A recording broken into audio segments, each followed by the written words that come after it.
I describe the situation is there is the opposition, there is the regime, and both are fighting for the power. And the red line in Syria is the power, the chair.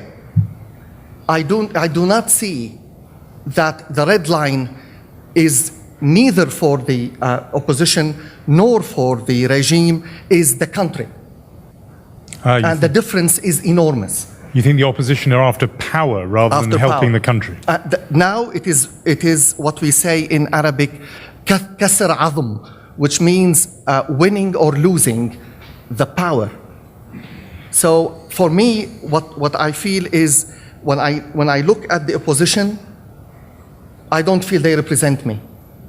When I look at the regime, definitely doesn't represent me. And that implies a kind of equality, a kind of parity between the two. Here are these two forces fighting for power. Do you think that's right? Is there a kind of parity between opposition and government in Syria? I think who is fighting for the country? Who wants to put the country first rather than the chair, rather than grasping the power? I disagree totally with what you said, simply because there is no real opposition yet that has formed in any political sense.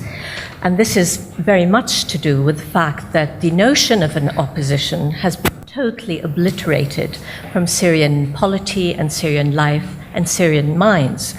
What we have seen over the past year and weeks is the creation of a groundswell movement that has taken over the whole of the country. So it's no longer in Homs or in Idlib or in other areas in Syria. It is everywhere in the country. So this parity, so-called parity, simply does not exist.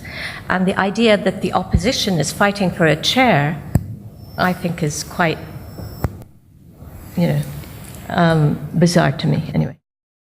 Paul, you've just heard that exchange there between Rana and Nadim. Let's just hear your view of it, because you were there. Yeah, I think it's actually very, very simple at the moment. The battle in Syria, the conflict in Syria at the moment, it boils down to one word, and that is actually survival.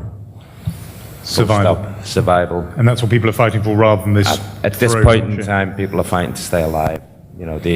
Everything I saw indicated there was no political push from within Syria. It's a fight to stay alive day to day.